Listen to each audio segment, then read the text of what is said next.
कन्या राशि वाले बंधुओं, आप सभी का बहुत बहुत स्वागत है, हृदय से अभिनंदन है कन्या मंथन भिंड यूट्यूब चैनल में। तो कन्या राशि वालों, जरा ध्यान से समझिए, आपके हाथों एक बहुत बड़ी गलती हो गई है और ये गलती की कीमत आपको चुकानी ही पड़ेगी। यदि आपने समय रहते इस गलती को नहीं सुधारा तो आपका जीवन पूरी तरह से नष्ट और भ्रष्ट हो सकता है, बर्बादी की राह पर आगे बढ़ सकता है।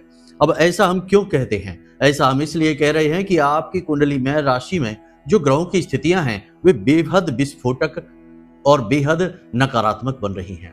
इन ग्रह स्थितियों का यदि आपने सही तरीके से आकलन करते हुए अपने जीवन काल को एक रूपरेखा नहीं दी तो आप निश्चित तौर पर बहुत बड़ी चोट खा जाएंगे। जी हाँ बंधुओं, आज का यह कार्यक्रम आपके जीवन के उस पहलू को उजागर करेगा जहां आप कुछ ऐसी गलतियां अनजाने में कर बैठते हैं जिनके बारे में आपको पता तक नहीं रहता। फिर जब आपके जीवन में उन गलतियों के परिणाम आते हैं तो आप सोचते बैठते हैं कि आखिर आपके हाथों कौन सी ऐसी गलती हो गई जिसकी आपको सजा इस प्रकार से मिल रही है। मतलब कहने का यह है कि आज का यह कार्यक्रम आपके जीवन के उन काले सच को उजागर करेगा, उन गहरे छिपे हुए पहलुओं को उजागर करेगा जिनके बारे में आपको कोई अंदाजा तक नहीं है।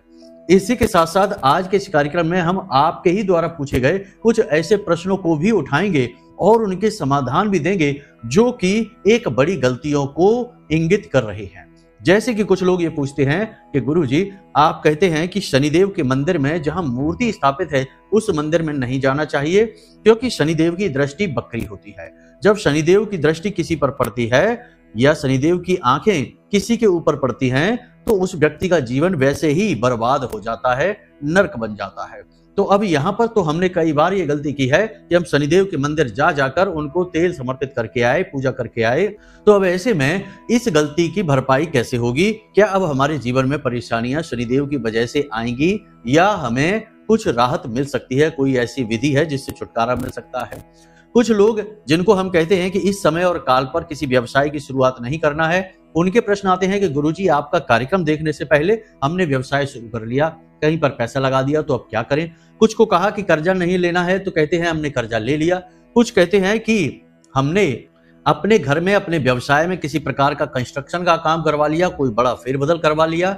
अब क्या इसके हमें दुष्परिणाम सहने होंगे क्योंकि अभी समय सही नहीं चल रहा है। राहु जो है सूर्य के साथ बैठे हैं, सूर्य को भी राहु ने ग्रहण लगा रखा है। एक प्रकार से कहने की बात है, ये एक तरह से इसे हम मान सकते हैं। वैसे यह वास्तविक शब्दावली नहीं है, सूर्य को ग्रहण अभी नहीं, लेकिन सूर्य और राहु जब एक साथ बैठते हैं किसी भी भाव में, किसी भी राशि में, तो इसे सूर्य को ग्रहण लगना ही कहा जाता है। तो एक तरीके से सूर्य को ग्रहण लगा है। बुध और शुक्र दोनों ही नकारात्मक स्थितियों में बैठे हैं।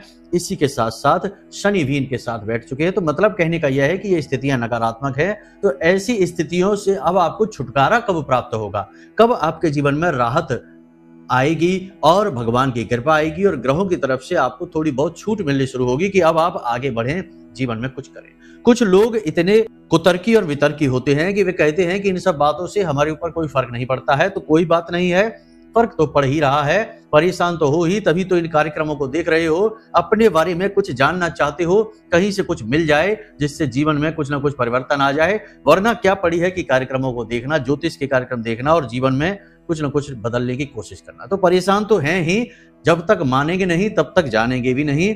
बिल्कुल शुतुरमुर्ग की तरह है जो अपनी तरफ किसी भयंकर जानवर को आते देखता है तो अपना सिर रेत में नीचे दबा लेता है और सोचता है कि शायद अब अंधेरा हो गया, अब यह जानवर उसे नहीं देख पा रहा है। बिल्कुल ऐसा ही हाल कुछ लोगों का इस संसार में रहता है जो मुसीबतों में रहते हुए भी अपनी आंखें बंद करके बैठे रहते हैं और एक अजीब सी ही दुनिया में खोए रहते हैं कि कोई फर्क नहीं पड़ता, हमको देखा जाएगा। इसी चक्कर में जिंदगी बर्बाद हो जाती है और साथ में उनके परिवारजन, मित्र, यार भी सब भुगतते हैं क्योंकि सभी उनके साथ परेशान हो रहे होते हैं। तो कर्म की शक्ति को पहचानना होगा, सच्चाई को स्वीकार करना होगा और जो अवस्था जीवन में अभी है इसे समझते हुए बदलाव लाने होंगे, तभी जीवन बदलता है। कहने का मतलब यह है कि आज का यह कार्यक्रम बेहद महत्वपूर्ण है। इस कार्यक्रम को देखने के बाद आप बहुत सारी छोटी छोटी बारीक ऐसी गलतियां करने से बच जाएंगे जो आने वाले समय में शायद आपकी तरक्की हो, क्योंकि अब आपका अच्छा समय तो आने वाला है ही। कुछ समय के बाद जैसे ही स्थितियां बदलेंगी आपका समय अच्छा आएगा। कब आएगा, कैसे आएगा, हम यह भी आपको बताएंगे। तो उस समय पर ये गलतियां आप यदि करते रहेंगे तो आपकी तरक्की बाधित होगी। इसीलिए कई बार ऐसा आपके जीवन में हुआ है कि अच्छा समय आया है, उन्नति आपने शुरू की है, लेकिन ज्यादा समय तक आप उसे संभाल कर नहीं रख पाए हैं। उतार चढ़ाव की स्थिति जीवन में बनी रही है। तो अब ये स्थिति ना रहे, लगातार आपकी तरक्की हो। जैसे ही जीवन में गति आए तो गति बढ़ती ही चली जाए और आप एक सुरक्षित मुकाम तक पहुंच जाएं, कामयाबी तक पहुंच जाएं। यही इस कार्यक्रम का उद्देश्य है। तो बस आपको इस कार्यक्रम को अंत तक देखना है, धैर्य के साथ देखना है, सारी बातों को बारीकी से समझ लेना है। तो चलिए बंधु, आज के इस कार्यक्रम को शुरू करते हैं। माँ माई को याद करते हुए कमेंट बॉक्स में पूरे भक्ति भाव के साथ लिख डालिए, जय माँ भद्रकाली कृपा करो। महामाई निश्चित तौर पर आपके ऊपर कृपा करेंगी, हमें पूर्ण विश्वास है। प्यारे मित्रों, हमारे अत्यंत प्रिय और परम पूज्य अमिताचार्य जी के पास माँ बगलामुखी और माँ भद्रकाली की साधनाओं का वर्षों का अनुभव है और माता रानी की इनके ऊपर पूर्ण कृपा और सिद्धि है। आचार्य जी ने अपने सटीक कुंडली विश्लेषण और श्रेष्ठतम उपायों के माध्यम से हजारों लोगों के जीवन को खुशियों से भरा है।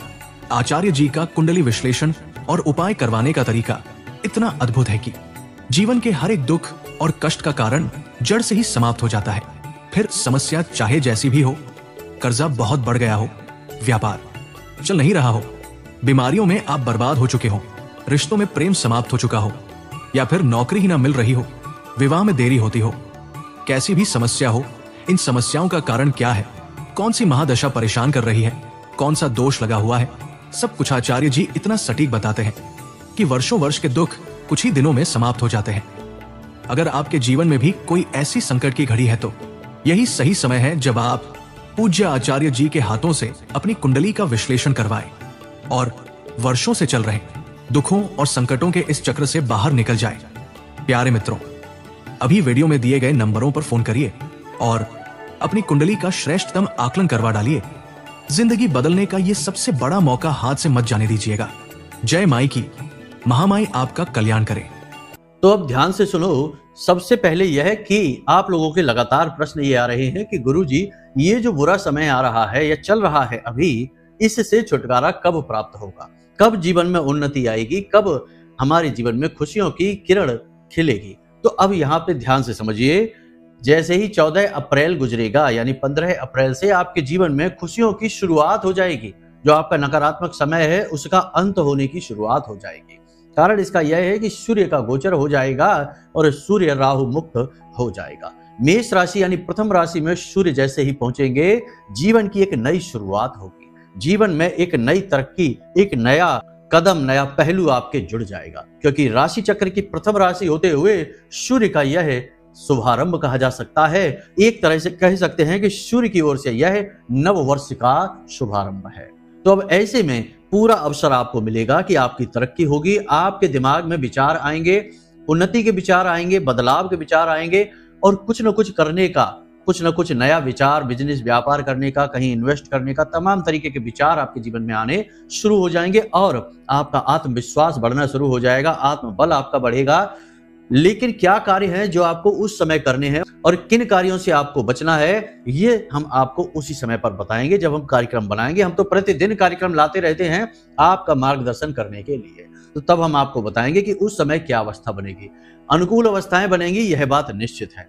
इसके बाद दूसरी अनुकूल अवस्था बनेगी आपकी 18 मई को, यानी 18-19 मई के बाद, जब राहु का गोचर हो जाएगा, राशि परिवर्तन हो जाएगा और उसके बाद तीसरी शुभ घड़ी की शुरुआत होगी 7 जून के बाद, जब मंगल अपनी नीच राशि से बाहर निकल जाएंगे। तो ये धीरे धीरे होने वाले परिवर्तन है, समय समय पर आपके जीवन को प्रभावित करेंगे। हम नहीं कहते कि 100% आपको लाभ ही लाभ होगा, आप राजा बन जाएंगे, पैसे कहीं पड़े मिल जाएंगे, धन दौलत की बरसात होने लगेगी। ये बातें व्यर्थ हैं, निरर्थक हैं। लेकिन आपको लाभ मिलने शुरू हो जाएंगे, आपकी योजनाएं कामयाब होनी शुरू हो जाएंगी, आपके मन में अच्छे विचार आने शुरू हो जाएंगे। ये बात निश्चित है, इसे आप मानकर चलिए, ठीक है। अब जो आपके जीवन में कामयाबी है वो तो आपके कर्म, आपकी मेहनत और आपकी श्रेष्ठ योजना से ही आपको प्राप्त होगी, ये बात निश्चित है। ग्रह केवल आपके कर्मों में, आपके कार्यों में ऊर्जा प्रदान करते हैं और सफलता प्रदान करते हैं, यानी आपका क्रिया बल बढ़ा देते हैं। ठीक है, तो यहाँ पर ये सारी चीजें समझने की हैं। अब ध्यान से सुनिए कि कौन सी वो गलतियां हैं जो आप कर चुके हैं। इन गलतियों को आपको कैसे मुक्त होना है, इनसे कैसे मुक्त होना है। धीरे धीरे शुरू करते हैं, छोटी छोटी बातों से, फिर उस बड़ी गलती तक पहुंचेंगे। छोटी छोटी बातें हैं। पहली चीज तो ये कि आप हमेशा यह सोचते हैं, यह बोलते भी हैं कि आपका भाग्य खराब है, आपकी किस्मत खराब है, आपका जीवन नर्क है, आप इसे सजा भोगने के लिए ही इस संसार में आए हैं। बहुत सारे लोग ऐसी बात बोलते रहते हैं कि जीवन बिल्कुल नर्क है, सब बर्बाद हो चुका है, कुछ भी अब सही नहीं है, ना ही कभी सही हो सकता है। इस तरीके की बातें जब आप बोलते हैं तो आपका ऊर्जा क्षेत्र, आपका ऑरा कमजोर होता है। पॉजिटिव एनर्जी आपसे दूर होती है और निगेटिव एनर्जी आकर्षित होती है आपकी ओर। याद रखना कि हमेशा आपके आसपास निगेटिव और पॉजिटिव एनर्जी घूमती रहती हैं। इन्हें हम भूत प्रेत, पिशाच और नकारात्मक ऊर्जाएं कहते हैं। ये इसी ताक में रहते हैं कि आप किस प्रकार अपना मनोबल खोएं, किस प्रकार अपना आत्मबल कमजोर करें और ये आपके ऊपर हावी हो जाए। जब आप इस तरीके की भावना रखते हैं और बोलते हैं इस तरीके के शब्द, तो आप इन चीजों को आकर्षित करते हैं, यानी अपने दुर्भाग्य को खुद ही आकर्षित कर लेते हैं। दूसरा यह है कि आप अनुशासन में जब नहीं रहते हैं, अनुशासन में रहना बेहद आवश्यक है। अनुशासन विहीन व्यक्ति के जीवन में दरिद्रता का वास रहता ही रहता है। ठीक है। तीसरा यह है कि आप अपनी वाणी को संतुलित नहीं रखते हैं। ये आपकी बहुत बड़ी कमी है कि आपको जब क्रोध आ जाता है, और क्रोध आपको आजकल जल्दी जल्दी आता है, चिड़चिड़ाहट क्रोध में बदल जाती है, और क्रोध में आकर आप कुछ ऐसा कह जाते हैं, कुछ ऐसा कर जाते हैं जिससे आपकी ग्रहों की स्थिति प्रतिकूल हो जाती है। बुध और शुक्र आपका खराब हो जाता है, गुरु भी खराब हो जाता है। अब एक खास बात हम आपको आगे कार्यक्रम में बता दें कि इस समय जो परिस्थितियां चल रही हैं, इनमें आप लाभ लेने के लिए और भविष्य में जब आपका समय बदलेगा, अच्छा समय आएगा, उस समय आप सर्वश्रेष्ठ लाभ लेने के लिए, उन्नति प्राप्त करने के लिए कौन सा वो उपाय है जो करें, जो हम आपको आगे बताने वाले हैं। बहुत ही शक्तिशाली उपाय है। इससे आपका चंद्रमा, शुक्र, बुध और गुरु, ये 4 ग्रह बहुत ही ज्यादा पॉजिटिव हो जाएंगे और आपको बहुत अधिक लाभ देना शुरू करेंगे। अब ध्यान से समझिए कि गलतियां कौन सी हैं। सबसे बड़ी गलती कि आप यह कहते हैं कि हमारे पास पैसा नहीं है, हम धनहीन हैं, हमारे पास बहुत कर्जा है, हम बहुत परेशान हैं। हाँ, वास्तविकता में ये स्थिति आपके जीवन में है, मान ली हमने ये बात, हम नहीं कहते कि नहीं ऐसा नहीं है, लेकिन इन परिस्थितियों को बार बार दोहराने से आप उन्हें अपने जीवन में स्थिर कर लेते हैं। बिल्कुल वैसे ही समझिए कि जैसे हनुमान चालीसा, हनुमान जी की शक्ति तो सब जगह है, भोलेनाथ की शक्ति तो हर तरफ है, लेकिन जब आप चालीसा पढ़ते हैं, मंत्रोच्चारण करते हैं और बार बार करते हैं, तो वह जो हनुमान जी की शक्ति है, ऊर्जा है, वह आपके आसपास स्थिर हो जाती है, आपकी सुरक्षा करना शुरू कर देती है। इसी प्रकार नकारात्मक ऊर्जाएं, जब आप नकारात्मक शब्द बोलते हैं, गलत शब्द अपने लिए ही बोलते हैं, तो आप असल में अपने आसपास नकारात्मक ऊर्जा को स्थिर कर लेते हैं। फिर बहुत मुश्किल होता है। आपने देखा होगा कि कुछ लोग ऐसे होते हैं जो हमेशा अपने दुखड़े रोते ही रहते हैं। उनके पास चाहे कितना ही अच्छा व्यापार हो, धन दौलत हो, पैसा हो, लेकिन बाहर आकर वो अपने दुखड़े रोते ही रहते हैं, अपनी तकलीफें बताते ही रहते हैं। तो एक समय ऐसा आता है कि जब सचमुच में उनका सब कुछ चौपट हो जाता है और फिर उनके दुखड़े भी सचमुच के हो जाते हैं। कहने का मतलब यह है कि आपको स्थिति कैसी भी हो, हमेशा पॉजिटिव रहना है, कुछ अच्छा होने की आस अपने मन में रखनी है। जब तक सांस है तब तक आस है, ये अपना फार्मूला बना लीजिए, और उम्मीद को, आस को कभी तोड़ना नहीं है कि आज भले ही बुरा हो लेकिन कल अच्छा होगा। ये नहीं कहना है कि अब कब अच्छा होगा, अभी तक तो कुछ नहीं हुआ, आगे भला क्या होगा, ऐसा कुछ भी नहीं होता है। याद रखना कि जीवन में जब तक आपके नकारात्मकताएं हैं, तब तक आपने जो सकारात्मक कर्म करे हैं वे संचित हो रहे हैं, वे एक जगह एकत्रित हो रही हैं। जैसे ही जीवन से नकारात्मकता हटेगी, आपके संचित कर्मों का पूरा फल आपको एक साथ मिलेगा। इसीलिए कई बार आपने देखा होगा कि बहुत सारे लोग ऐसे होते हैं जो रातों रात बहुत अच्छी तरक्की कर जाते हैं। जीवन का एक लंबा पड़ाव 40, 45, 50 वर्ष की उम्र तक उन्होंने दुखों में बिताया, कष्ट में बिताया, संघर्ष में बिताया, लेकिन अचानक उनके जीवन में कुछ ऐसा हुआ कि उन्होंने कोई एक छोटा सा कार्य किया और उसमें उन्हें इतनी तरक्की मिल गई कि उसके बाद उनका जीवन राजाओं जैसा हो गया। पूरी की पूरी जीवन की दशा और दिशा ही बदल गई। तो ऐसा इसीलिए होता है। तो आप जो अच्छे कर्म कर रहे हैं, अच्छे विचार अपने पास रख रहे हैं, दान धर्म कर रहे हैं, पूजा पाठ कर रहे हैं, ये सब संचित हो रहा है। केवल नकारात्मक कर्मों की बाधाएं हैं, जब तक वे हटेंगी नहीं तब तक कर्मों का फल मिलेगा नहीं, लेकिन जैसे ही वो हटेंगी आपको फल मिलना शुरू हो जाएगा। अब ये नकारात्मक जो बाधाएं हैं, ये हटती कैसे हैं? ये बहुत महत्वपूर्ण है। ये हटती हैं आपके पॉजिटिव विचारों से, सकारात्मक ऊर्जा से। जैसे कि बीमारी है, शरीर से हटती कैसे है?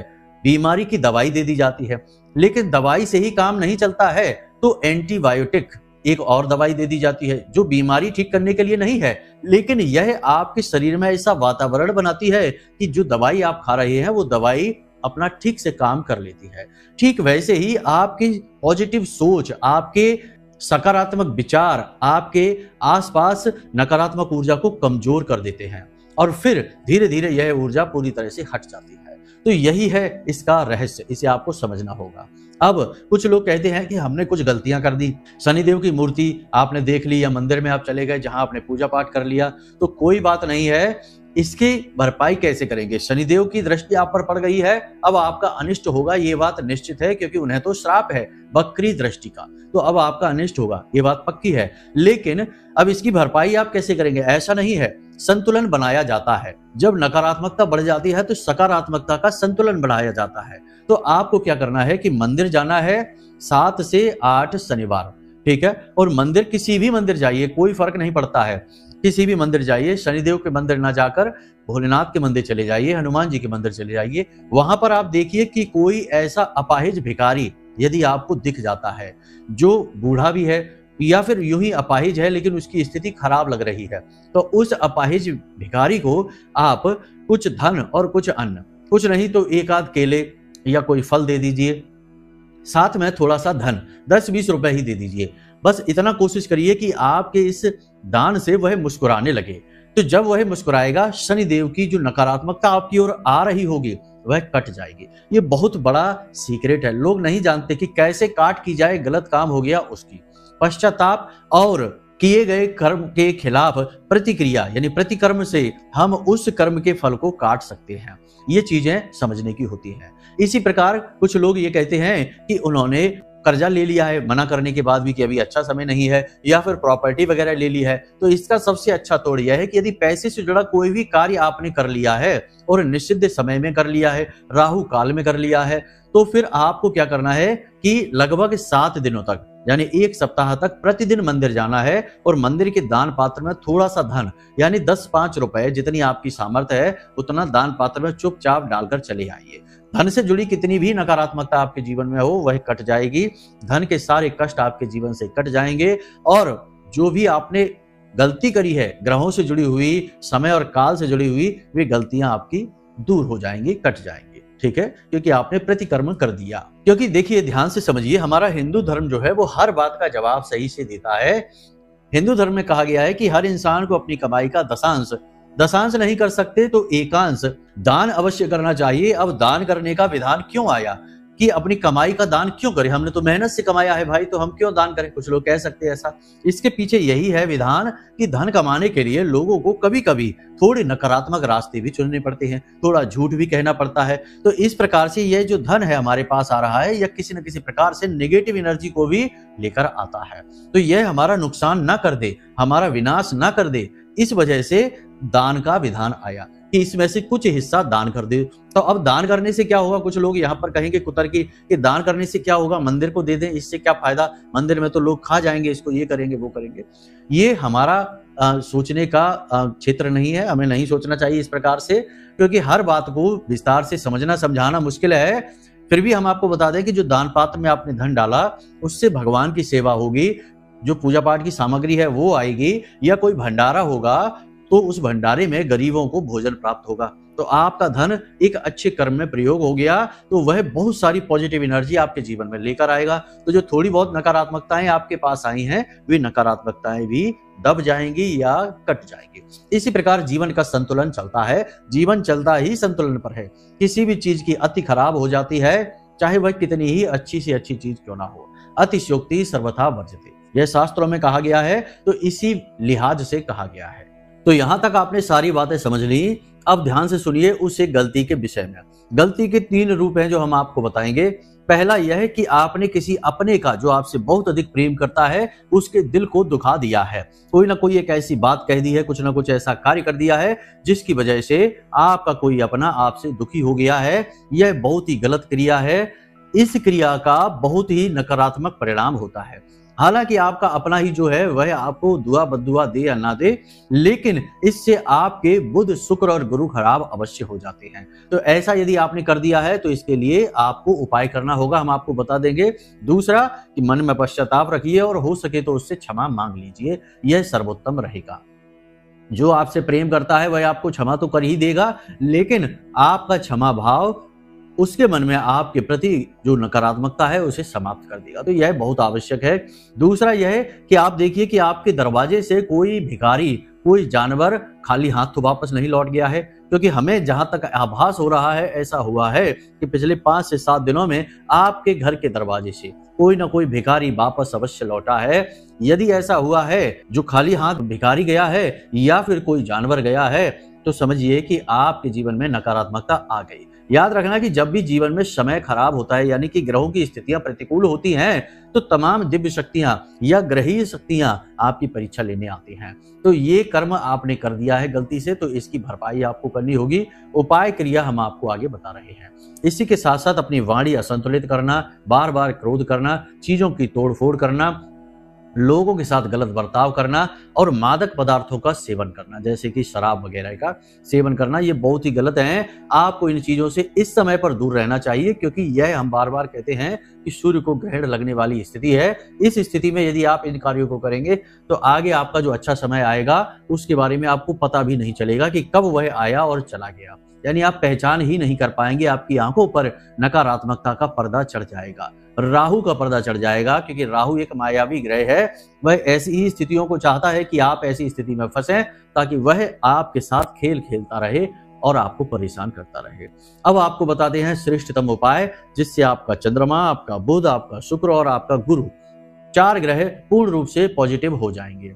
ठीक है। और जब 15 तारीख के बाद सूर्य का गोचर होगा तो इसका आपको पूरा लाभ मिलेगा। खुद आपके जीवन में आप महसूस करेंगे कि पॉजिटिव एनर्जी आई है। 15 अप्रैल से आपको इसका रिजल्ट मिलना शुरू हो जाएगा। अभी तो नहीं मिलेगा, लेकिन 15 अप्रैल से मिलेगा।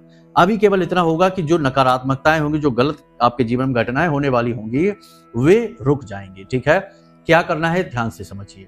किसी भी गुरुवार के दिन से शुरू करिए और अगले गुरुवार तक ही आपको जाना है इस उपाय को लेकर।